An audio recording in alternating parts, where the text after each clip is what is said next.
কোনো ব্যাপারে নেই বিতর্ক, এলাকার অনেককেই করেন সাহায্য। নিজের সাদামাটা জীবন রঙিন টাকার নোটে সাজিয়েছেন ঠিকই, তবে তা মোটেও নেতিবাচক দিকে নয়।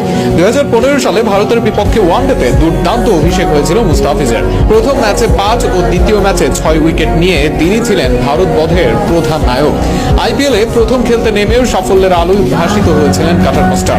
16 ম্যাচে 17 উইকেট নিয়ে সানরাইজার্স হায়দ্রাবাদের প্রথম শিরোপা জয়ে বড় ভূমিকা ছিল তার। কিন্তু কাঁধে অস্ত্রোপচারের পর নিজেকে যেন হারিয়ে ফেলেছিলেন সাতক্ষীরা থেকে উঠে আসা মুস্তাফিজ। তবে ব্যর্থতা নিয়ে তিনি তেমন উদ্বিগ্ন নন। তখনও তিনি বলেছিলেন, কখনো মাথায় সফলতার কথা ঢুকতে দেই না, কখনো বড় ঘটনা, দারুণ প্রতিভা ও অন্য অনেক বিষয় নিয়ে আপনারা আমাকে জিজ্ঞাসা করেন, আমি এসব নিয়ে একটু দ্বন্দ্বে পড়ে যাই। ভবিষ্যতে নিজেকে কোন জায়গায় দেখতে চান, এমন প্রশ্নে কাটার মাস্টারের সহজ সরল উত্তর, আমি যদি সেরা ক্রিকেটার নাও হতে পারি, অন্তত একজন ভালো মানুষ হিসেবে সবার মনে জায়গা